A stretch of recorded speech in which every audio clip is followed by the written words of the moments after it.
بسم الله الرحمن الرحيم. الحمد لله نحمده ونستعينه ونستغفره ونؤمن به ونتوكل عليه ونعوذ بالله من شرور أنفسنا ومن سيئات أعمالنا. من يهده الله فلا مضل له ومن يضلله فلا هادي له. ونشهد أن لا إله إلا الله وحده لا شريك له. ونشهد أن سيدنا ومولانا محمدا عبده ورسوله صلى الله عليه وعلى آله وأصحابه وبارك وسلم تسليما كثيرا كثيرا. أما بعد، أعوذ بالله من الشيطان الرجيم. بسم الله الرحمن الرحيم. يا أيها الذين آمنوا من يرتد منكم عن دينه فسوف يأتي الله بقوم يحبهم ويحبونه. وقال النبي صلى الله عليه وسلم: من أحب لله وأبغض لله ومنع لله وأعطى لله فقد استكمل الإيمان، أو كما قال صلى الله عليه وسلم.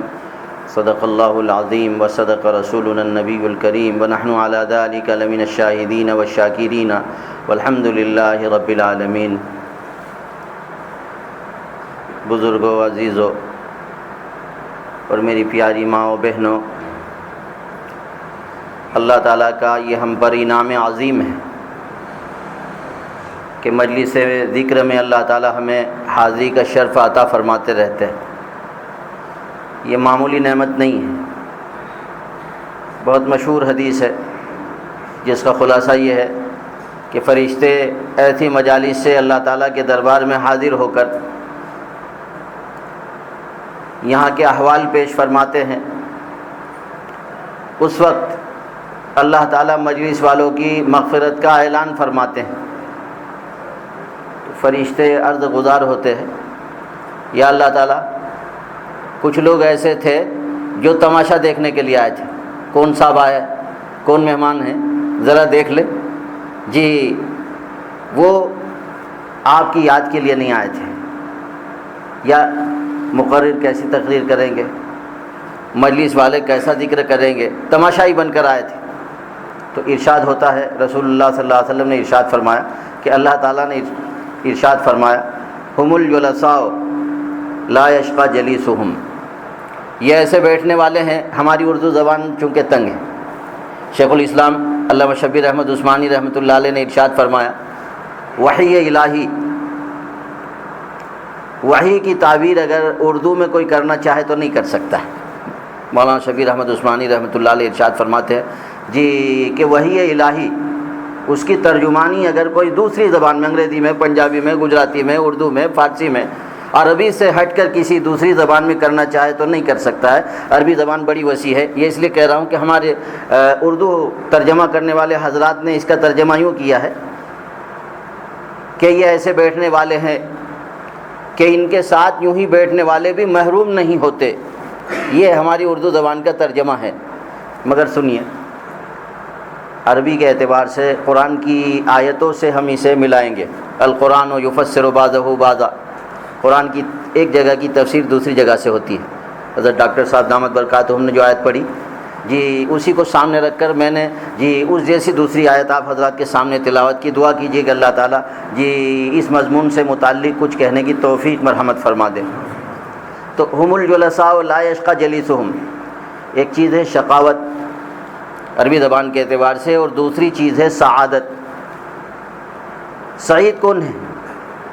جسے حسن خاتمہ ملے، ایمان پر جس کی موت آئے. میرے دوستو، عزیزو، ہم میں سے ہر ایک کی خواہش یہ ہے کہ حسن خاتمہ نصیب ہو. ہم نے اپنے مقصد کو جی فراموش کر دیا ہے. حسن خاتمہ، جسے حسن خاتمہ نصیب ہو گیا جی اسے سب کچھ مل گیا، اور جو حسن خاتمہ سے محروم ہو گیا وہ محروم ہو گیا. حضرت مولانا جی محمد علی صاحب مونگیری رحمۃ اللہ علیہ ندوہ کے بانیین میں سے ہے. اور بڑی بات یہ ہے، قطب وقت حضرت مولانا شافت الرحمن صاحب گنج مراد آبادی نقشبندی مجددی رحمۃ اللہ علیہ کے اجل خلفاء میں سے ہے. کوئی حضرت سے خیریت پوچھتا کہ حضرت آپ خیریت سے ہو؟ تو حضرت یہ ارشاد فرماتے ایمان پر موت آئے گی تو خیریت، ایمان پر جی، اور اگر ایمان پر موت نہیں آئی جی خیریت کا دروازہ اسی وقت بند ہو جائے گا۔ اللہ تعالیٰ ہم تمام کو اس نے خاتمہ کی دولت عطا فرمائے۔ ہر مومن کی یہی تمنا ہے، ہر مومن کی یہی جستجو ہے، ہر مومن کی یہی چاہت ہے، ہر مومنہ کی بھی یہی چاہت ہے جی، اللہ کی بندیوں کی بھی یہی چاہت ہے اور اللہ کے بندوں کی بھی یہی چاہت ہے جی کہ ایمان پر جی ہمارا خاتمہ ہو، اللہ تعالیٰ کی محبت کے ساتھ ہمارا خاتمہ ہو، اللہ کی نسبتوں کے ساتھ ہمارا اللہ تعالیٰ ان نسبتوں کی قدر بھی عطا فرمائے۔ اس دور میں ان نسبتوں کی قدر ختم ہو گئی ہے۔ قدر کیا ختم ہو گئی ہے، بلکہ یہ ہو گیا ہے لوگ اس کے منکر ہو گئے ہیں جی، ان چیزوں کا لوگ انکار کرتے ہیں جی منصوص ہے جو، یعنی قرآن کی اور حدیث کی صریح باتیں ہیں، صاف باتیں ہیں، آدمی اگر اس کا انکار کرے تو ایمان بھی خطرے میں پڑ جاتا ہے۔ هو الذی بعث فی الامین رسولا منہم یتلو علیہم آیاتہ ویزکیہم ویعلمہم الکتاب والحکمہ وان کانوا من قبل لفی ضلال مبین۔ دیکھیے ایک بات برابر میں عرض کرتے رہتا ہوں، کہیں مجلس ہوتی ہے کہ اللہ تعالیٰ کسی آیت کو یا کسی مضمون کو بیان فرما کر اپنی حکمت کے پیش نظر اس مضمون کو کچھ مخفی فرما دیتے ہیں، پوشیدہ رکھتے ہیں، چھپا دیتے ہیں، تو علماء اس کے جی مقصد کو تلاش کرنے میں، مطلب کو تلاش کرنے میں جی تفسیر کو تلاش کرنے میں سرگرداں رہتے ہیں، پریشان رہتے ہیں۔ مگر اللہ اور رسول صلی اللہ علیہ وسلم اگر اس مقصد کو بیان کر دے تو پھر کسی کے کچھ کہنے کی ضرورت ہی نہیں رہتی، بات کھلی ہوئی رہتی ہے، صاف رہتی ہے جی، عام رہتی ہے۔ خیر جو بات پہلی ہے وہ عرض کر دوں کہ یہ عرض کر رہا تھا کہ دیکھیے ہر مومن کی خواہش یہ ہے اس نے خاتمہ مجھے نصیب ہو، ایمان پر جی موت آئے، اور یہی بڑی چیز ہے۔ دیکھیے اتنے بڑے عالم ندوہ کے بانئین میں سے شاہ فضل الرحمان صاحب گنج مراد آبادی رحمۃ اللہ علیہ کے جل خلفاء میں سے ہے، اور ماشاءاللہ ان کے وطن میں بہار میں جی اب بھی خانقاہ شروع ہے، مولانا ولی رحمانی صاحب دامت برکاتہم جی اب بھی ان کی خانقاہ اور مدرسے کو چلا رہے۔ آدمی کو اپنے کاموں پر اطمینان نہیں ہونا چاہیے۔ آج ہم اپنے کام پر مطمئن ہو جاتے ہیں، سیدنا ابوبکر صدیق کبھی مطمئن نہیں ہوئے، سیدنا عمر رضی اللہ عنہ کبھی مطمئن نہیں ہوئے جی، حضرت ابو ذر غفاری رضی اللہ عنہ کبھی مطمئن نہیں ہوئے، حضرت انس بن مالک رضی اللہ تعالیٰ عنہ کبھی جو ہے مطمئن نہیں ہوئے۔ بخاری شریف میں حضرت ابن ابی ملیکہ تابعین میں بڑے شخص ہیں، تابعین میں بڑے شخص 30 صحابہ سے انہوں نے ملاقات فرمائی، وہ ارشاد فرماتے ہیں ہر صحابی نے اپنے متعلق یہی کہا کہیں میں منافق تو نہیں ہوں، یعنی ظاہر میں میرے ایمان ہے اور باطن میرا ایمان سے خالی اور کفر سے بھرا ہوا ہے۔ اللہ نفاق سے ہماری حفاظت فرمائے۔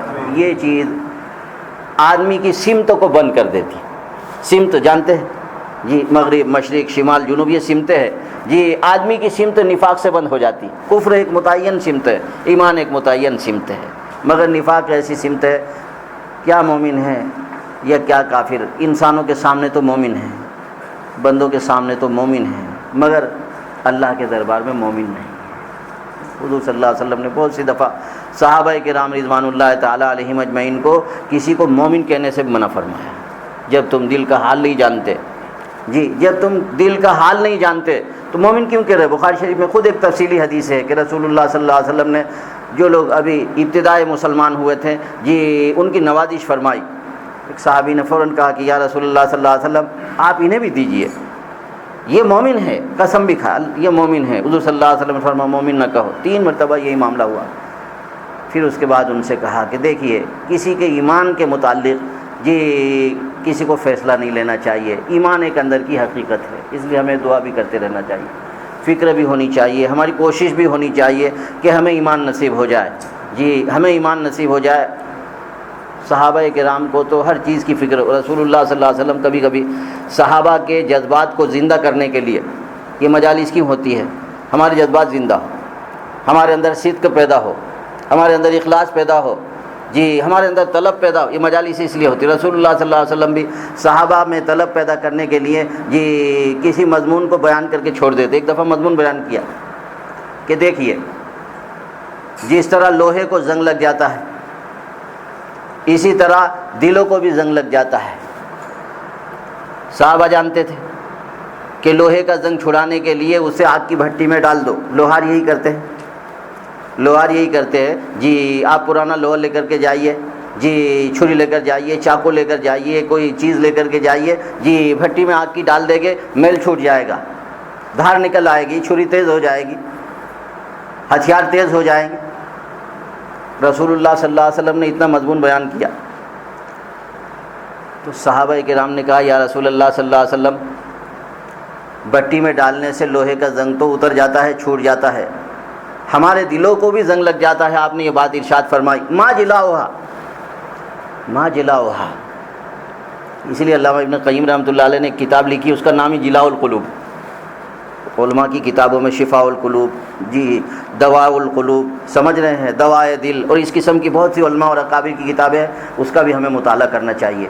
جی بزرگوں کی کتابوں کے مطالعے سے جی سیدھی راہ ملتی ہے، بزرگوں کی کتابوں کے مطالعے سے سیدھی راہ ملتی ہے، اور علماء کی سرپرستی کی وجہ سے آدمی حق پر باقی رہ جاتا ہے۔ جن بندوں کو علماء حق کی سرپرستی، علماء حق کی سرپرستی جن بندوں کو نصیب ہو جاتی ہے، جی راہ حق پر وہ مستقیم رہتے ہیں، اور اگر علماء حق کی سرپرستی نہ رہی تو گمراہی آ جاتی ہے۔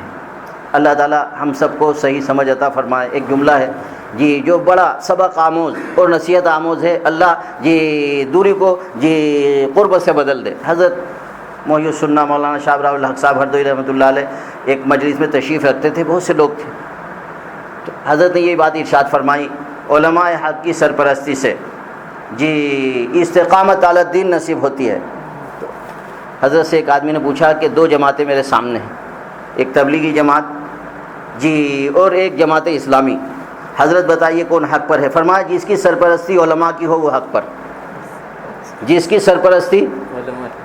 سرپرستی اس وقت حضرت مولانا انعام الحسن صاحب رحمۃ اللہ علیہ کی سرپرستی میں جی ہماری تبلیغی جماعت تھی، اور ماشاءاللہ جی حضرت جب بھی اجتماع فرماتے تو بیعت کا اعلان ہوتا تھا، اور لاکھوں کا مجمع بیعت ہوتا تھا۔ مگر اب ایسا وقت آ گیا ہے کہ ہمارے بزرگوں کی چیز سے ہم متفق نہیں۔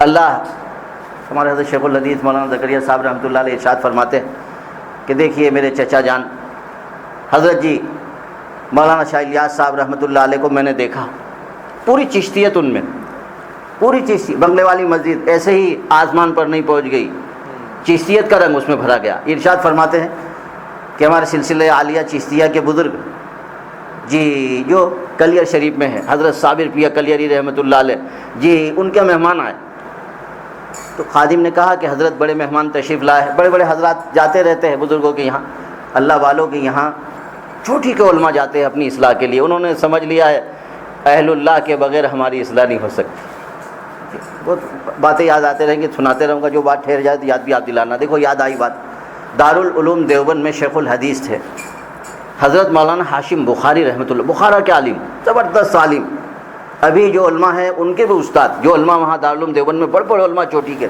ان کے بھی استاد حضرت مولانا ہاشم بخاری رحمۃ اللہ علیہ، وہ حضرت شیخ الحدیث مولانا زکریا صاحب کی خانقاہ میں رمضان میں 1 مہینے کے لیے تشریف لے گئے، اور حضرت سے کہا کہ حضرت میں اپنی تربیت کے لیے یہاں حاضر ہوا ہوں۔ حضرت کے یہاں قانون تھا کہ عشاء کے بعد، تراویح کے بعد، مجلس کے بعد یا تو تلاوت کرو، ذکر کرو یا آرام کرو، مجلس نہیں، بات چیت نہیں ہونی چاہیے۔ حضرت چائے پینے کے عادی تھے، عادت ہوتی ہے جیسے ہماری بھی ہے، چائے پینے کی عادت ہوتی ہے جی، چائے پینے کے عادی تھے۔ اور ایک بزرگ کا آج ہی میں نے لطیفہ سنا ہے کہ ہمارے یہاں ایک بڑے بزرگ تھے، حضرت قاری طیب صاحب رحمۃ اللہ علیہ کے خلیفہ بھی تھے اور شیخ الحدیث بھی تھے، بڑے عالم تھے، حضرت مولانا ابرار احمد صاحب دہلوی رحمۃ اللہ علیہ، وہ بھی چائے پیا کرتے تھے۔ تو ڈاکٹر نے ان سے بیمار ہوئے کہا حضرت چائے پینے سے خون جلتا ہے، تو حضرت نے فرمایا کہ نہ پیوں تو دل جلے گا، بتائیے کیا کروں؟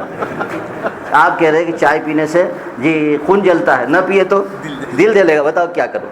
تو ہوتا ہے، ان کو چائے کی عادت تھی، انہوں نے پیچھے سے کھڑکی سے چائے والے سے کہا خاموشی سے ذرا مجھے دے دینا، مگر جب وہ چائے لے کر کے آئے تو اطلاع دینے کے لیے کچھ آواز سی ہو گئی۔ حضرت نے فوراً کہا کون بات کر رہا ہے، بلاؤ ان کو۔ خادم نے حاضر کیا تو کہتے ہیں جو حضرات وہاں حاضر تھے، حضرت نے اتنا ڈانٹا، اتنے بڑے محدث، سینکڑوں طلبہ ان کے سامنے درس لیتے، دارالعلوم دیوبند کے محدث کو، معمولی آدمی، حضرت نے اتنا ڈانٹا جی، کہہ رہے تھے سامعین کو ایسا لگ رہا تھا کہ بجلیاں گر رہی ہے آسمان سے۔ تو انہوں نے اپنا بستر نہیں اٹھا لیا، اصلاح نفس کے لیے تشریف لے گئے تھے، اصلاح نفس کے لیے تشریف لے گئے تھے، اس لیے حضرت سے کہا کہ حضرت مجھ سے غلطی ہوئی، آئندہ نہیں ہوگی، میں اپنے نفس کو دبا سکتا ہوں۔ ایک ہی رات میں تربیت ہو گئی، اللہ اکبر، بڑے حضرات ایسے ہوتے ہیں، مگر آج ہمارا حال کیا ہے؟ ہمارے حضرت والا ہم سے کہتے رہتے کہ دیکھیے میں بہت شفقت کرتا ہوں آپ لوگوں پر. میرے حضرت مولانا شاہ وصی اللہ صاحب نے ہماری جس طرح تربیت فرمائی، ہم ان کے داماد تھے جی، شاگرد تھے، عزیز سے رشتہ دار تھے، مگر جب بھی کوئی اصلاحی معاملہ آتا تھا جی بالکل سختی سے نفس کا علاج فرماتے تھے. اگر وہ معاملہ میں آپ حضرات کے ساتھ کروں تو آپ بھاگ جاؤں گے. اللہ ہمیں بھی مخلص بنا دے جی، اللہ ہمیں بھی مخلص بنا دے. تو دیکھیے حضرات کیسے مخلص تھے. رات کو بجلی گرج رہی تھی، فجر کی نماز ہوئی اور حضرت نے کہا کہ مولوی ہاشم بخاری کو بلائیے، تو لوگ ایک دفعہ اور ڈر گئے کہ ہو سکتا ہے رات کی کوئی کسر باقی رہ گئی ہو جی. مگر بلا کر کے بہت محبت سے کہا، گلے سے لگاتے ہوئے کہ پیارے آ جاؤ جی، میں چاروں سلسلے میں بیعت کرنے کی آپ کو اجازت دے رہا ہوں. آپ کے نفس کی آج کے نفس کا آج علاج ہو گیا. دیکھیے اہل اللہ کا یہی حال. ایک بات اور مجھے یاد آئی، حضرت حکیم الامت مجدد ملت حضرت مولانا شاہ اشرف علی صاحب تھانوی رحمۃ اللہ علیہ اتنے بڑے شخص ہیں. خود حضرت جی مولانا شاہ الیاس صاحب رحمۃ اللہ علیہ نے ارشاد فرمایا کہ کام میرا ہو اور نصاب حضرت کا ہو. ہمارے یہاں بہت پرانے تبلیغی جماعت کے ذمہ دار ہیں. لوگوں کو آج یہ بات کھلتی، پرانے کو رہنے دو، اب ہم نئے آسمان میں اڑیں گے. اڑو، آپ گر بھی جاؤں گے یاد رکھو، بغیر کسی سرپرست کے رہے. تو ہمارے بہت پرانے تبلیغی ذمہ دار ہیں. جب میں نے یہ جملہ سنایا تو مصافحے کے بعد انہوں نے کہا صورت کے کہ حضرت حکیم الامت تھانوی رحمۃ اللہ علیہ کی جزاء الاعمال بھی فضائل اعمال کے لکھے جانے سے پہلے ہم تعلیم کیا کرتے تھے. میں نے کہا میں آپ کے حوالے سے عبدالحفیظ صاحب منصوری صورت کے جی تبلیغی جماعت کے مضبوط ذمہ دار ہیں. دیکھیے ایک بات، میں تو خود مہاراشٹر کا رہنے والا ہوں، یہ بھی سن لو، مگر میں تدریسی کام گجرات میں دیتا ہوں، کلکوا کا رہنے والا ہوں. یہ نہیں کہ وہاں رہتا ہوں اس لیے کہہ رہا ہوں، اللہ تعالیٰ نے گجرات کے لوگوں میں اعتدال رکھا ہے. مدارس سے بھی ان کی وابستگی، علماء سے ان کی وابستگی، خانقاہوں سے ان کی وابستگی، دعوت و تبلیغ سے وابستگی. ہمارے حضرت کے خلفاء میں بہت سے لوگ وہ ہیں جو دعوت و تبلیغ کے چوٹی کے ذمہ دار ہیں، چوٹی کے ذمہ دار جی. پرانے حضرات خلافت تک ان کو ملی، کیوں؟ اس لیے کہ بزرگوں سے ان کی وابستگی رہی، بہت اہتمام سے وابستہ. بمبئی کے ایک بہت بڑے ذمہ دار مجھے یاد ہے، کرلا میں حاجی صاحب حضرت تشریف لائے، رات کو میرا جانا ہوا. اجتماع تھا بہت بڑا اور بہت بڑی ان کی ذمہ داری تھی. انہوں نے اجتماع والوں کو فون کر کے کہا میرے حضرت کل شام کو نہیں چلے جاتے وہاں تک میں اجتماع میں حاضر نہیں ہوں گا. میں نے اپنا نائب رکھ دیا. دیکھیے قدر بزرگوں کی، ذمہ دار دعوت تبلیغ کو خود کہا، ابھی ہے وہ حاجی صاحب. میں نے اپنے ساتھی کو کہا دیکھیے یہ ہے حضرات، یہ دعوت تبلیغ کے حضرات ہیں، ہم نہیں کہ کام کیا نہ کیا. ارے بمبئی کی ذمہ داری معمولی ہوتی ہے اجتماع کی ذمہ داری کے متعلق انہوں نے کہا کہ میں نے اپنی جگہ پر ابھی ایک آدمی رکھ دیا، جب تک ہمارے حضرت میرے گھر سے روانہ نہیں ہو جائیں گے میں اجتماع میں حاضر نہیں ہوں گا. تو حضرت نے کہا بھائی نہیں آپ چلے جائیے. بچے کہا نہیں، آپ کی بھی قدر میرے نہ. کیوں؟ ہمارے بزرگوں کے یہاں جی ان چیزوں کی بڑی قدر ہوا کرتی تھی، بڑی قدر ہوا کرتی تھی. اللہ تعالیٰ ایسی قدردانی ہمیں بھی عطا فرمائے. تو صبح کو جی شیخ کی نوازش ہوئی، نوازے گئے. اللہ تبارک و تعالیٰ نے یہ نفس کی اصلاح فرما دی. اللہ ہمیں بھی اپنی اصلاح نفس کی طرف متوجہ فرما دے. ہمارے انیس صاحب نے چند اشعار کہے، ان میں سے چند منتخبہ اشعار ہمارے لیے لائق ہے، اپنے لیے کہہ رہے ہیں. اپنی اصلاح جب ضروری ہے، اپنی ہر آدمی یہ سوچ لے کہ میری اصلاح ہونی چاہیے، اپنی اصلاح. دوسرا کچھ بھی کہے، ہم اپنی اصلاح کے متعلق فکر مند ہو جائے کہ میرے اندر رذائل ہے جی، نفس میرا ایسا ہے جی وہ مجھے کبھی بھی پچھاڑ سکتا ہے. بڑے بڑوں کا نفس پچھاڑ دیتا ہے. تو میں دیکھیے نفس سے ہر وقت ڈرتے رہنا چاہیے. ہماری اماں جان سیدہ عائشہ صدیقہ رضی اللہ تعالیٰ عنہ سے متعلق بخاری شریف میں آخری وقت ہے، آخری وقت، زندگی کے آخری لمحات. رئیس المفسرین حضرت عبداللہ بن عباس رضی اللہ عنہ ملاقات کے لیے تشریف لائے. اجازت چاہی کہ اماں جی سے ملنے کے لیے آیا ہوں. بھانجے سے کہا، حضرت عبداللہ بن زبیر تھے وہاں رضی اللہ تعالیٰ عنہما، جی نہ آنے دو، منع کر دو. تو انہوں نے خود واسطہ دیا بھانجے نے کہ حضور صلی اللہ علیہ وسلم کے جی چشم و چراغ ہے جی، آپ کے عزیز ہے، آنے دیجئے. واسطہ دیا حضور صلی اللہ علیہ وسلم کا. اللہ ہمیں ان واسطوں کی قدر کی توفیق. تو ہماری اماں جان نے فوراً کہا بلا لیجیے. تو اس وقت یوں کہا کہ آپ کو موت سے نہ گھبرانا چاہیے. رسول اللہ صلی اللہ علیہ وسلم کی بیویوں میں آپ وہ پاک دامن ہو کہ آپ کی پاک دامنی پر قرآن آیتیں نازل ہوئی. اور کوئی شک کی بات نہیں، قرآن آیتیں نازل ہوئی ہے ہماری اماں جان کے متعلق. اور پھر یہ فرمایا کہ رسول اللہ صلی اللہ علیہ وسلم کی ازواج مطہرات میں حضور صلی اللہ علیہ وسلم نے بیواؤں سے شادی فرمائی جی، آپ کنواری تھی، یہ بھی آپ کا اعزاز ہے. بہت سے مناقب بیان کیے اور جب نکل گئے تو رو پڑی. اور یہ فرمایا میں نے اسی لیے منع کیا تھا بھانجے سے عبداللہ کہ وہ آ کر میری تعریف کریں گے خطرہ ہو جائے گا نفس کو، نفس خطرہ ہو جائے، کاش کہ عائشہ نہ ہوتی کہ کوئی اس کا نام لیتا، کوئی اس کی تعریف کرتا۔ اللہ عورت، یہ حضور صلی اللہ علیہ وسلم کی صحبت کی برکت ہے۔ سنو، اہل اللہ کی صحبت کے بغیر یہ چیزیں نصیب ہی نہیں ہو سکتی۔ حضرت شاد الغنی صاحب پھول پوری رحمۃ اللہ علیہ سے ایک آدمی نے کہا کہ حضرت آپ اہل تصوف جی، اہل احسان جی، بار بار صحبت پر زور دیتے ہو، حالانکہ قرآن میں زور دیا گیا ہے اتقوا اللہ وکونوا مع الصادقین۔ پہلی بات یہ ہے تقوی اختیار کرو اور صالحین کی صحبت اختیار کرو، اور کتنی اختیار کرو؟ حضرت سید محمود آلوسی رحمۃ اللہ علیہ روح المعانی جو تفسیر عظیم ہے اس میں ارشاد فرماتے خالطوہم لتکونوا مثلہم، اس قدر ان کے ساتھ رہو کہ ان جیسے بن جاؤ۔ حکیم صاحب رحمۃ اللہ علیہ، حکیم اختر صاحب رحمۃ اللہ علیہ فرمایا کرتے تھے کہ مالا بد منہ میں اور فقہ کی کتابوں میں ایک مسئلہ ہے، ہمارے طلبہ ہو گے وہ جانتے ہیں کہ نمک بنتا ہے جہاں، وہاں گدھے نمک اٹھانے کے لیے جاتے تھے، کوئی گدھا سویا اور نمک والا کھارا پانی اس پر آیا اور رات کو وہ نمک بن گیا، پتہ ہی نہیں چلا صبح میں کہ وہ گدھا تھا، وہاں ہڈیاں وڈیاں سب نمک بن جاتی، پتہ نہیں چلتا۔ تو مسئلہ یہ لکھا ہوا ہے کہ گدھا اگر نمک کی کان میں گر جائے تو نمک بن جائے گا، تو نمک بن جائے گا۔ حکم بھی اس کا یہ، گدھا اگر نمک کی کان میں گر کر نمک بن گیا تو نمک بن گیا، نمک بن گیا تو مسئلہ بھی یہ ہے کہ نمک بن گیا، اب کوئی شک نہیں، نمک بن گیا وہ جی، کھا سکتے، اجازت ہے، حلال ہے۔ اتنی صحبت ہمیں بھی اختیار کرنی پڑے گی کہ جیسے وہ گدھا جی کان میں گر کر جی نمک بن جاتا ہے، ہم اہل اللہ کے ساتھ رہے، ان کا اتنا رنگ چڑھے جی کہ دیکھنے والے بھی یہ کہے کہ یہ بھی صالح ہے، یہ بھی صالح۔ اور سنو، صالح بننے سے کیوں بدک رہے ہو؟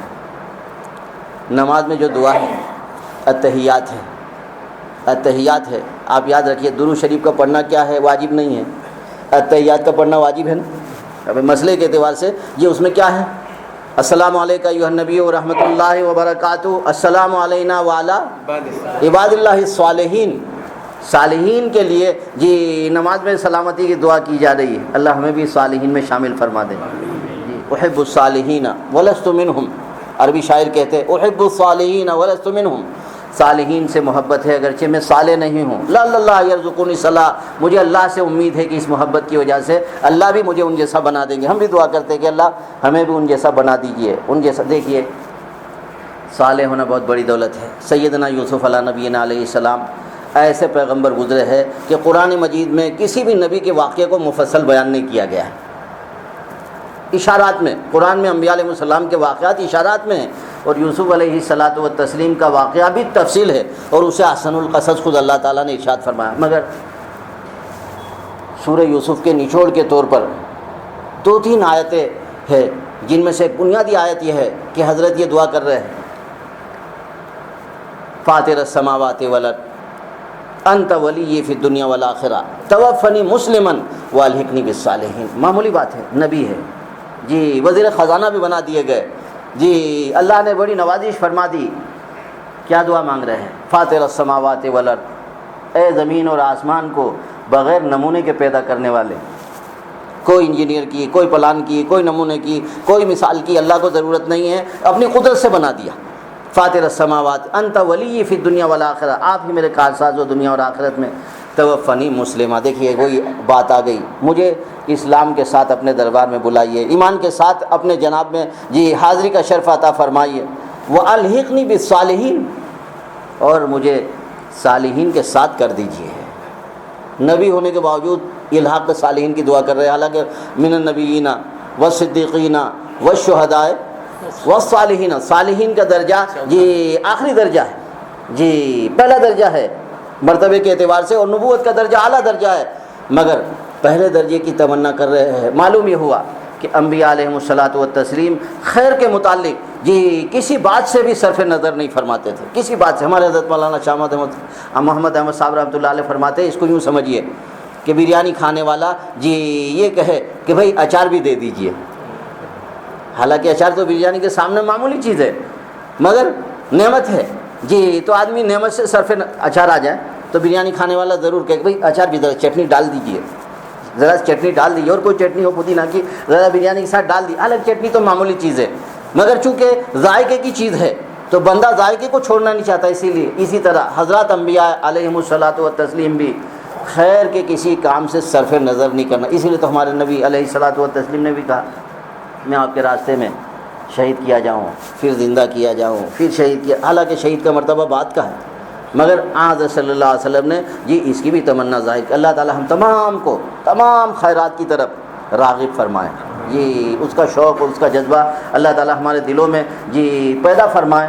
یہ بڑی دولت ہے۔ تو خیر عرض کر رہا تھا کہ بزرگوں نے بڑی کوششیں کی، بنگلے والی مسجد سے متعلق بھی عرض کر رہا تھا کہ دیکھیے وہ مزاج حضرت صابر پیا کلیری رحمۃ اللہ علیہ کے یہاں اہم مہمان گئے، جیسے میں نے ابھی کہا، اسی کے ضمن میں سنا ہے کہ ہاشم بخاری رحمۃ اللہ علیہ وہاں گئے تھے، بزرگوں کے یہاں بڑے بڑے علماء صلحاء بادشاہ تک جاتے تھے اپنی اصلاح کے لیے، بادشاہ بھی پہنچتے تھے اپنی اصلاح کے لیے اور کڑوی کسیلی کو سن لیا کرتے تھے۔ کیوں؟ اس لیے کہ اپنے نفس کی اصلاح کرنی ہے۔ اسی ضمن میں یہ شعر بھی سنا رہا تھا، انیس صاحب نے کہا اپنی اصلاح جب ضروری ہے، اپنی اصلاح جب ضروری ہے تو پھر شیخ کامل سے کیوں یہ دوری ہے؟ اپنی اصلاح جب ضروری ہے، اپنی اصلاح جب ضروری ہے تو پھر شیخ کامل سے کیوں یہ دوری ہے؟ شیخ کامل تلک نہ پہنچ سکا میں، ہائے رے زندگی ادھوری ہے۔ جو شیخ کامل سے نہیں ملے گا زندگی اس کی ادھوری رہ جائے گی، تقویٰ اس کا ادھورا رہ جائے گا، ایمان اس کا ادھورا رہ جائے گا۔ اللہ تعالیٰ صالحین کی صحبت ہمیں عطا فرمائے جس کی برکت سے ہمارے ایمان کی تکمیل ہو جائے، ہمارے تقوی کی تکمیل ہو جائے، ہمارے صلاح کی اللہ تعالیٰ تکمیل کرا دے۔ اثر صاحب نے ایک بہت پیارا شعر کہا، کبھی شیخ کامل کی صحبت نہ چھوڑو۔ اب ہم نئے نئے آئے ہیں تو شیخ بھی نئے ہونے کی وجہ سے جلدی متوجہ نہیں ہوگے، تو یوں ارشاد فرمایا کہ چپکتے رہو، قریب ہوتے رہو، قریب ہوتے رہو، قریب ہوتے رہو، کبھی شیخ کامل کی صحبت نہ چھوڑو، کبھی شیخ کامل کی صحبت نہ چھوڑو، چپکتے چپکتے چپک جائیے گا۔ چپکنے کے معنی قریب ہونا، ساتھ رہنا۔ کبھی شیخ کامل کی صحبت نہ چھوڑو، کبھی شیخ کامل کی صحبت نہ چھوڑو، چپکتے چپکتے چپک جائیے گا، چپکتے چپکتے چپک جائیے گا۔ سمجھ رہے ہیں؟ ہمارے ہر بزرگ نے اہل اللہ کی صحبت اختیار کی ہے۔ حضرت مولانا شاہ الیاس صاحب رحمۃ اللہ علیہ نے تعلیم حاصل کی، تربیت حاصل کی، فیض حاصل کیا گنگو شریف کی خانقاہ میں، اور جب حضرت کا وصال ہو گیا فوراً حضرت مولانا خلیل احمد سہارنپوری رحمۃ اللہ علیہ سے متعلق ہو گئے، اور جو کتابیں پڑھی تھی نصاب پورا نہیں ہوا، یہ سب مقدر کی باتیں رہتی ہے، تو دارالعلوم دیوبند تشریف لے گئے، اور آپ کی تکمیل تعلیم کی حضرت شیخ الہند رحمۃ اللہ علیہ کے ہاتھوں سے ہوئی۔ میں کہتے رہتا ہوں برابر، جہاں حضرت مولانا حسین احمد مدنی رحمۃ اللہ علیہ شیخ الہند رحمۃ اللہ علیہ کے بڑے شاگرد ہیں، وہیں حضرت مولانا شاہ الیاس صاحب رحمۃ اللہ علیہ بھی بڑے شاگرد ہیں، اور دارالعلوم دیوبند کے پروردہ اور دارالعلوم دیوبند کے فاضل ہے۔ لوگ سمجھتے دارالعلوم نے کیا دیا، مدرسوں نے کیا دیا، یہ سب ہماری کم ظرفی ہے۔ اگر یہ مدارس نہ ہوتے، یہ خانقاہیں نہ ہوتی، تو کیا حضرت مولانا شاہ الیاس صاحب رحمۃ اللہ علیہ ہمیں ملتے؟ انہیں جو درد ملا حضرت مولانا رشید احمد صاحب گنگوئی رحمۃ اللہ علیہ کی برکات ہے، حضرت مولانا حاجی امداد اللہ صاحب رحمۃ اللہ علیہ کا فیض ہے، فیض امدادی ہے یہ سب، یہ ہمارے مدارس، مکاتب، خانقاہ اور دعوت کا کام، یہ کیا ہے؟ فیض امدادی ہے۔ اور سنو، قرآن مجید میں اللہ تعالیٰ نے جو منصب نبوت کو بیان فرمایا، اس میں یہ سب چیزیں آ جاتی ہیں، تعلیم بھی، سمجھ رہے ہیں، تلاوت بھی، اور تزکیہ بھی آ جاتا ہے۔ تزکیہ کا جو لفظ استعمال ہوا ہے، اس تزکیے کے لیے خانقاہ ہے، سمجھ رہے، اور تعلیم کے لیے تلاوت کو حاصل کرنے کے لیے مدارس ہے، سمجھ رہے، مدارس ہے جہاں تعلیم ہوتی ہے، جہاں کتاب و حکمت سکھائی جاتی ہے، اور خانقاہ ہے جہاں تزکیہ۔ اور سنو، مدرسوں سے پڑھے ہوئے بڑے بڑے علماء نے بھی اپنے آپ کو محتاج سمجھا ان خانقاہوں کا۔ معمولی تھے حضرت مولانا رشید احمد صاحب، معمولی شخص تھے، امام المحدثین زمانے کے، حضرت تھانوی رحمۃ اللہ علیہ، حضرت مولانا قاسم صاحب نانوتوی، اتنے بڑے عالم، ہم جیسے لوگ ان کی اردو کتابیں نہیں سمجھ سکتے، اپنے متعلق بتا رہا ہوں، سن لو، اردو کتابیں حضرت کی، اتنے بڑے عالم حضرت مولانا قاسم صاحب نانوتوی رحمۃ اللہ علیہ، مگر حاجی صاحب کے یہاں چلے گئے، کسی نے پوچھا ان سے، لوگ پوچھتے رہتے ہیں کہ بھائی آپ وہاں کیوں چلے گئے، کیا کمی معلوم ہوئی؟ فرمایا لوگ حضرت کے تقوی کو دیکھ کر ان سے بیت ہوئے، میں ان کے علم کو دیکھ کر بیت ہوا ہوں۔ اللہ تعالیٰ مشائخ کو علوم سے بھی نوازتے، مشائخ کو اللہ تعالیٰ علوم سے محروم نہیں فرماتے۔ مشائخ کی خدمت میں جائیے تو آپ کو علوم بھی ملیں گے، علوم بھی ملیں گے، معارف بھی ملیں گے، تقوی بھی ملے گا، صلاح، یہ بھی چیزیں ملیں گی، ساری نعمتیں ملیں گی۔ کسی چیز سے بندہ وہاں جا کر محروم نہیں ہوگا، کیوں؟ اس لیے کہ اللہ تعالیٰ کی رحمت کے خزانے ان کے دلوں پر اترتے ہیں. اللہ تعالیٰ کی رحمت کے خزانے ان کے، آپ کہیں گے ہمارے دلوں پر کیوں نہیں اترتے؟ تو ہم آپ سے ایک بات کہتے ہیں کہ آپ حضرات کے پاس بھی موبائل ہوگا جی، اور ہمارے پاس بھی موبائل ہے. اگر ہم بہت ساری چیزیں اس موبائل پر دیکھنا چاہیں تو آپ ہم سے کہیں گے کہ آپ پاگل ہو.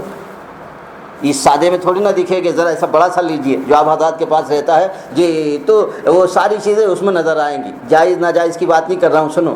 تصویر نکالنا حرام ہے، سمجھ رہے ہیں؟ اور جو پروگرام آتے ہیں ویڈیو کی شکل میں، فلاں شکل میں، فلاں شکل میں، سمجھ رہے ہیں؟ ہمارے علماء دیوبند کا فتویٰ اس کے ناجائز ہونے کا ہے. چاہے علماء کی تقریر اس میں ہو رہی ہو، جلسے ہو رہے ہو، اجتماعات ہو رہے ہو، تصویر کے ساتھ موبائل میں جی دینی جو چیزیں آتی ہے اس کا بھی جواز ہمارے یہاں نہیں ہے، دیوبندیوں کے یہاں. ایک بات بتاتا ہوں، اس طرح کی بات کی تو ایک صاحب کویت سے آئے تھے. انہوں نے ایک بڑے عالم سے متعلق کہا کہ آپ ان کو جانتے ہو؟ میں نے کہا جانتا ہوں جی. تو وہ حنفی عالم تھے، اور بہت پہلے جب یہ ساری چیزیں نہیں تھیں، 50 سال پہلے، تو کیمرہ رکھتے تھے اور کوئی بزرگ ملتے ان کی فوٹو لے لیتے تھے. تو میں نے کہا سنو، حنفی 3 قسم کے ہیں، یہ سنو آپ غور سے. حنفی بریلوی، حنفی مصری اور حنفی دیوبندی. میں جو مسئلہ بیان کر رہا ہوں وہ حنفی دیوبندیوں کا ہے، اور جو مولوی صاحب کی آپ بات کر رہے ہیں وہ حنفی مصری ہے، سمجھ رہے؟ اور ہمارے حنفی بریلوی بھی ہے. تعزیہ بھی اٹھاؤ اور فاتحہ بھی دلاؤ، تو یہ بھی کرو وہ بھی کرو، ساری بدعات جی ہمارے سر. اور پھر اس کے بعد یہ کہ ہم اہل سنت والجماعت میں سے، اللہ صحیح توفیق دے دے، صحیح راستہ بتا دے جی. تو لوگ یہ بھی کہتے ہیں کہ فلاں صاحب ایسا ہے، فلاں صاحب. سنیے، فلاں صاحب جو بھی کر رہے ہو، پہلے ہمیں اپنا دائرہ طے کرنا پڑے گا کہ ہم حنفی ہے اور اہل سنت والجماعت میں سے ہے. حنفی ہے، اہل سنت والجماعت میں سے ہے، اور مسلک دیوبند سے ہمارا تعلق ہے. اس میں بھی کمزوری آ رہی ہے.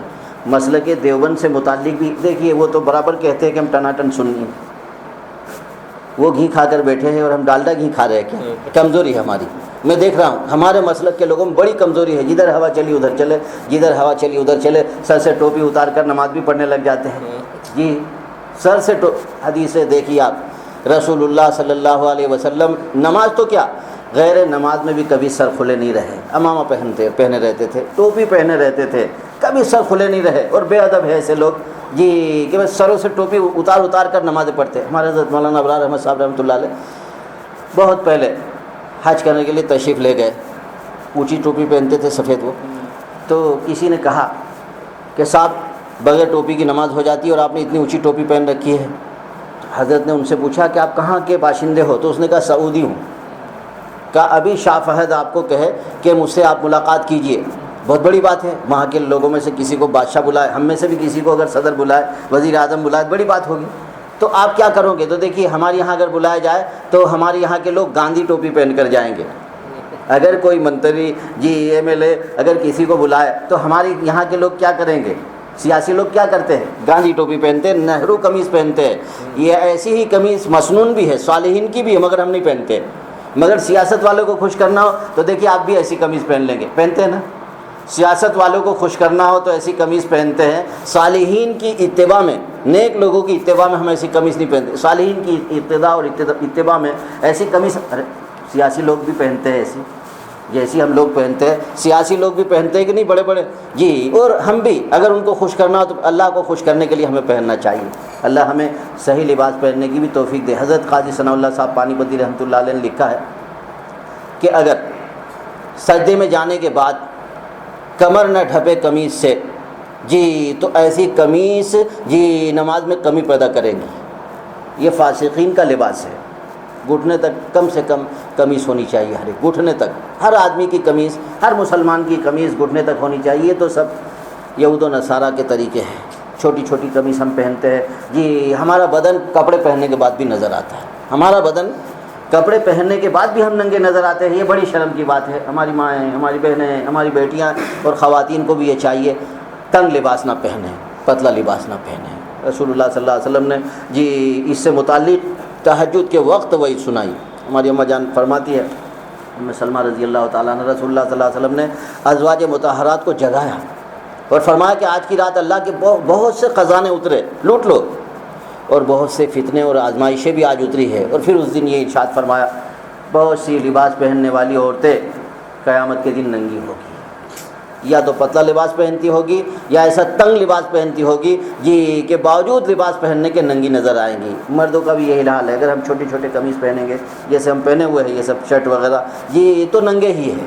اللہ اس سے ہم سب کو محفوظ فرمائے۔ نیز حضرت مولانا احتشام الحق صاحب رحمۃ اللہ علیہ ارشاد فرماتے کہ دیکھیے انگریز کے کہنے سے تو ہم نے گھٹنے بھی کھول دیے، انگریز چٹی پہن لی، انگریز کے کہنے سے تو ہم نے گھٹنے بھی کھول دیے، اور نبی صلی اللہ علیہ وسلم کے فرمانے سے ہم ٹخنے بھی نہیں کھول سکے۔ اللہ اس لعنت سے بھی ہمیں بچائے۔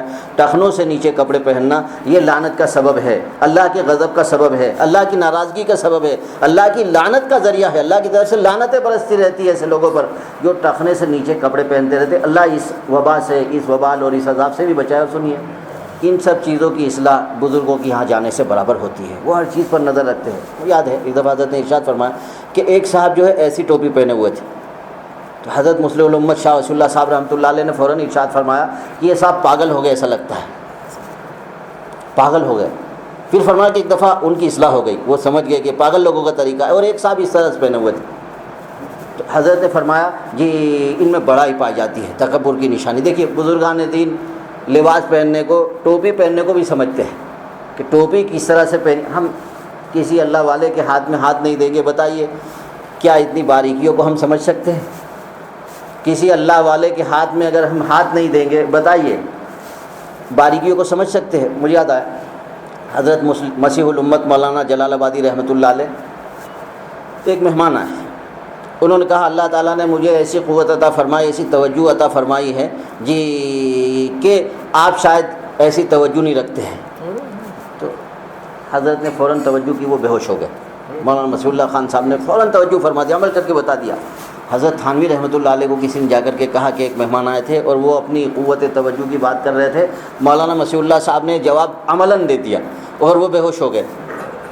حضرت نے بلایا، دیکھیے مولانا مسیح اللہ خان بڑے عالم، شیخ الحدیث، بڑے عالم، بلایا اور حضرت نے کہا یہ آپ کے نفس کا دخل ہے، یہ آپ کے نفس کا دخل ہے کہ آپ نے عملی جواب دیا کہ میں بھی کچھ ہوں، میں، اور اس کا علاج کیسے ہوگا؟ تو یوں ارشاد فرمایا 100 رکعت نفل پڑھیے۔ 100 رکعت، کتنی رکعت؟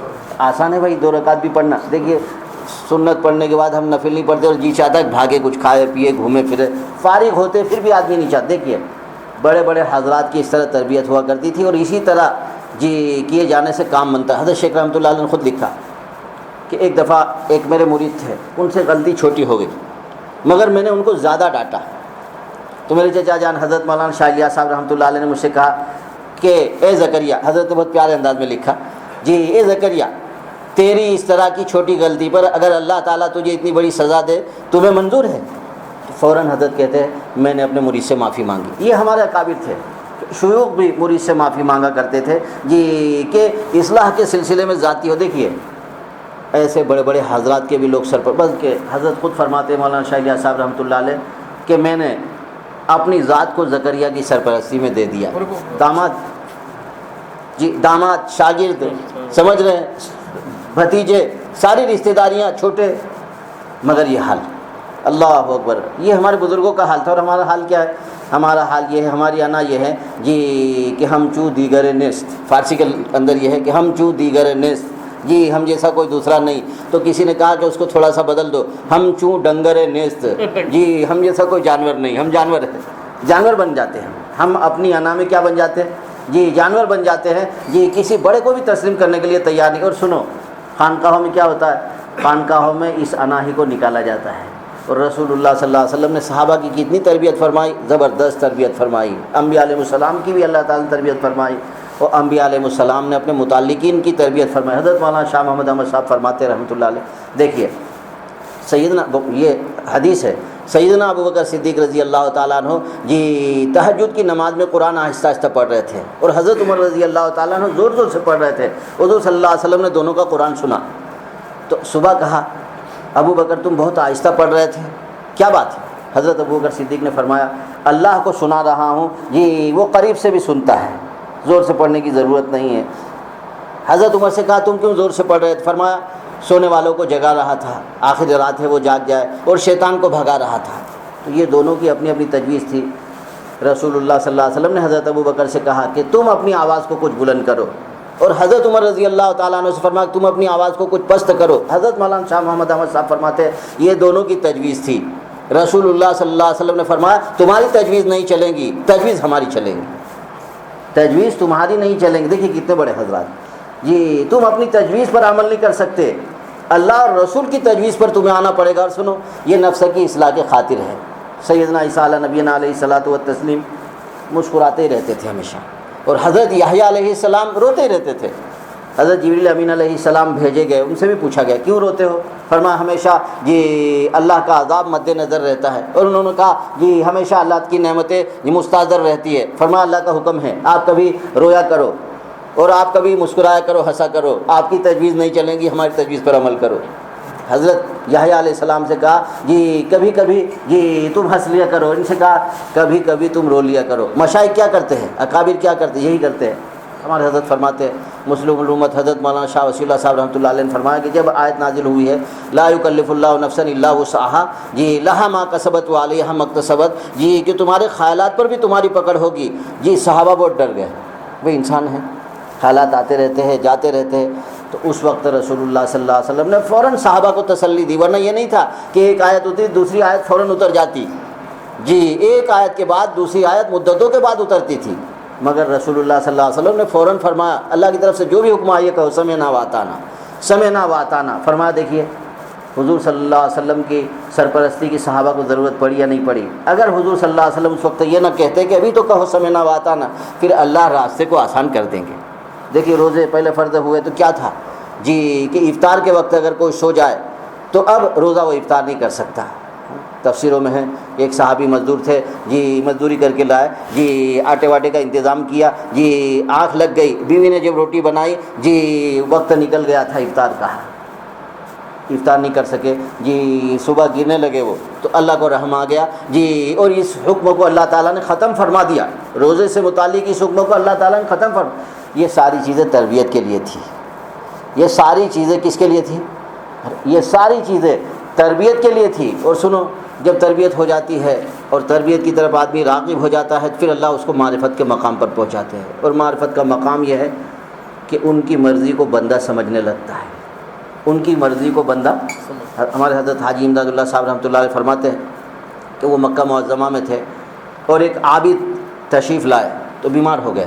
حرم شریف میں نماز کے لیے وہ جا نہیں سکے، بہت رونے لگے کہ میری نماز چھوٹ گئی حرم شریف کی، میری نماز چھوٹ گئی، میری نماز چھوٹ گئی. کسی نے جا کر کہا حاجی صاحب سے کہ حضرت بہت رو رہے ہیں. حضرت نے فرمایا عابد ہے عارف نہیں ہے، اگر میری چھوٹتی تو میں نہیں روتا، اس لیے کہ میرا مولا مجھے گھر میں دیکھنا چاہتا ہے میرے، نہ کہ اپنے. جب وہ مجھے اپنے گھر میں دیکھنا چاہے تو جی میری خوشی اس میں ہوگی، اور جب وہ مجھے میرے گھر میں دیکھنا چاہے تو مجھے خوشی اس میں ہوگی. بھی نماز ہو گئی تو آپ اپنے گھر جائیے، کیوں؟ اب آپ کا مالک خود آپ کو آپ کے گھر میں دیکھنا چاہتا ہے. اور اذان ہو جائے تو ان کے گھر میں آئیے.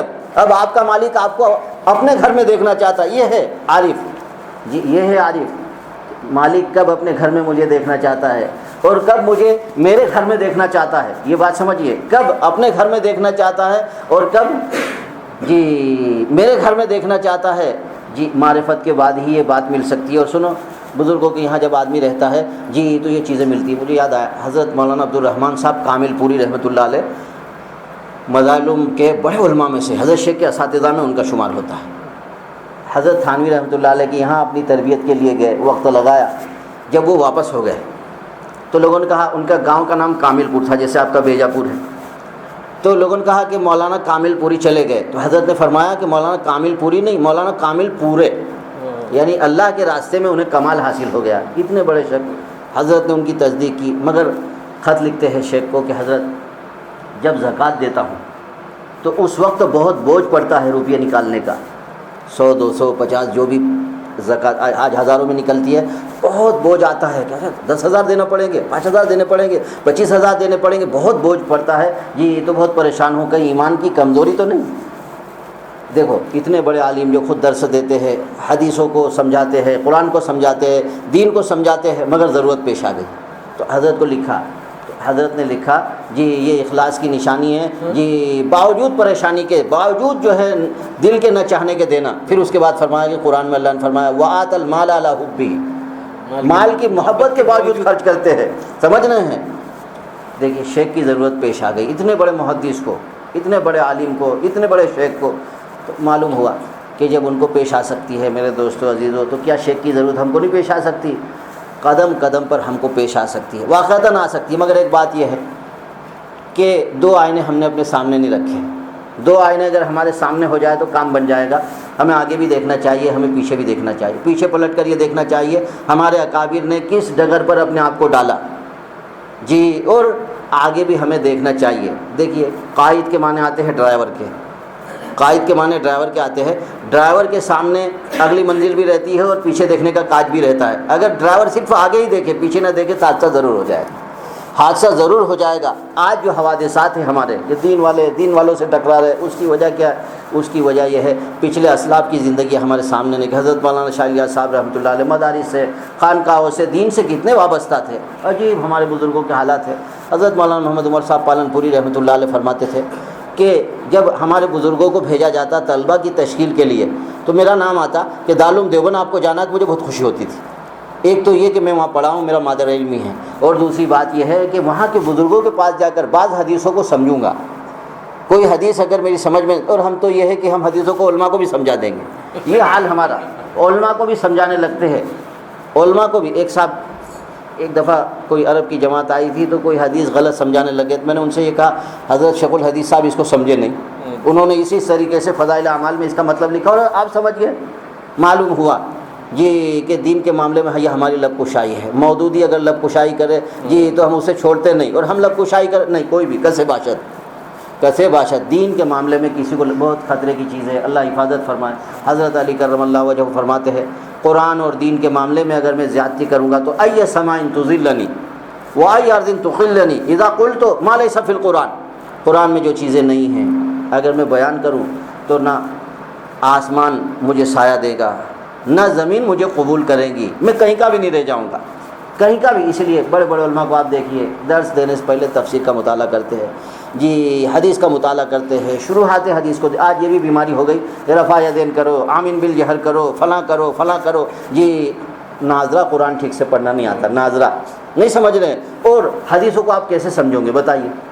ناظرہ اور فلاں نے کہہ دیا تو آپ تو اس کی تقلید کر ہی رہے ہو نا، فلاں مولانا نے ایسا لکھا ہے تو آپ اس کی تو تقلید کر رہے ہو۔ امام ابو حنیفہ، امام شافعی، امام مالک، امام احمد، بڑے حضرات کی آپ نہیں کر رہے ہو، آوارہ لوگوں کی کرنا چاہتے ہو جی۔ جو لوگ جی اس کے ماہرین ہیں ان کی نہیں کرنا چاہتے، اور آوارہ لوگوں کی کرنا۔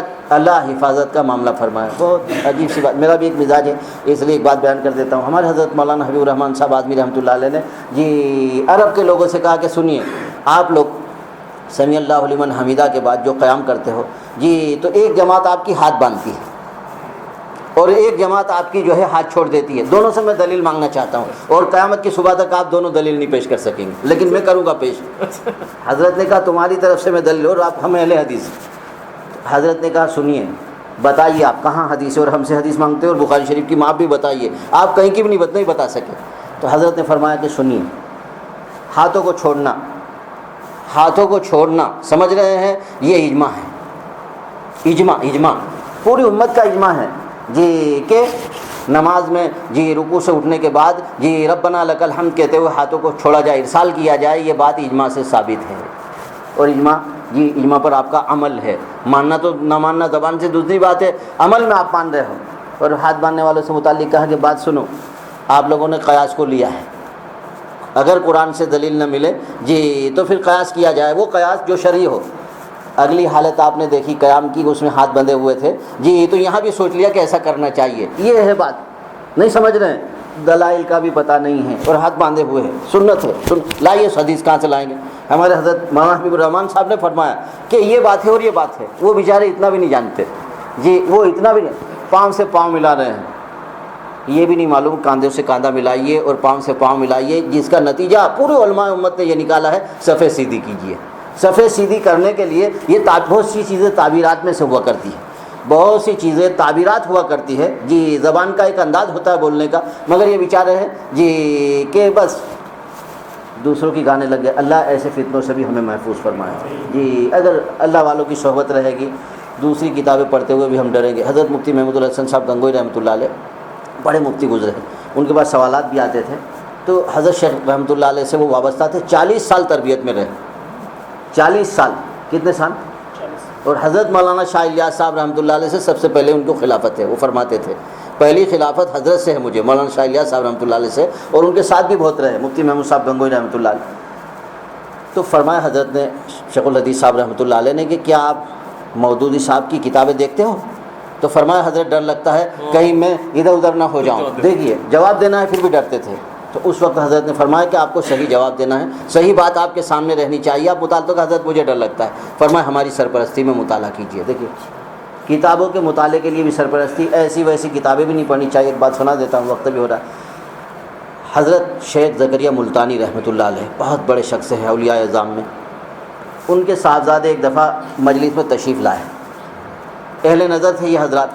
تو فرمایا کہ نکل جائیے. بہت ناراض ہو گئے، آپ کوئی بڑا گناہ کر کے کہا ابا جی چھوٹا گناہ بھی الحمدللہ مجھ سے نہیں ہوا، چیز آئے کہ میں بڑا گناہ کر کے حاضر ہوتا. فرمایا نہیں نکل جاؤ، ظلمت نظر آ رہی ہے، اندھیرا نظر آ رہا ہے. تو بیٹے نے کہا کہ ابا مجھے یاد ہے وہاں تک تو میں نے کوئی چھوٹا گناہ بھی نہیں کیا ہے. تو کہا کہ بیٹا کوئی کتاب دیکھی ہے آپ نے؟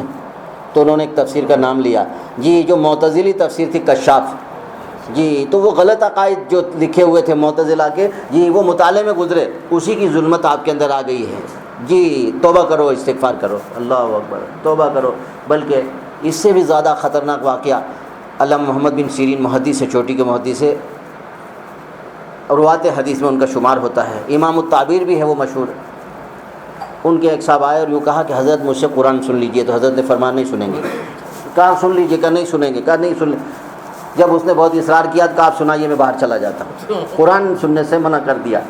جب وہ چلا گیا تو حضرت نے کہا کہ مریدین نے کہا کہ حضرت آپ نے اتنی سختی سے منع کر دیا، قرآن ہی تو سنانا چاہتا تھا. فرمایا یضل بھی کثیرا ویہدی بھی کثیرا. گمراہ لوگوں سے قرآن سننے سے بھی آدمی گمراہ ہو سکتا ہے. گمراہ لوگوں سے قرآن بھی مت سنو. اور آپ لوگ ہیں کہ ان کی تفسیر سننے کے منتظر رہتے، جو سر سے ٹوپیاں اتار کر قرآن بھی مت سنو. یہ نعوذ باللہ من ذالک، اللہ حفاظت فرمائے ان سے جی. ان کے قرآن کے ذریعے سے بھی تمہارے اندر گمراہی آ سکتی. یہ مشہور واقعہ ہے جی. علامہ محمد ابن سیرین رحمۃ اللہ علیہ کے حالات میں اللہ تعالیٰ بری صحبتوں سے ہم سب کو محفوظ فرمائے. نااہلوں کی صحبت سے اللہ تعالیٰ ہم تمام کو جی بچائے، کاملین کی صحبت عطا فرمائے جی. کاملین کی صحبت کے بغیر جی منزل ہی نہیں ملتی. سفر کامل نہیں ہوتا کبھی منزل نہیں ملتی. سفر کامل نہیں ہوتا، سفر کامل نہیں ہوتا کبھی منزل نہیں ملتی. نہ ہو گر رہبر کامل سفر کامل نہیں ہوتا. حضرت باندی رحمۃ اللہ علیہ کا شعر ہے.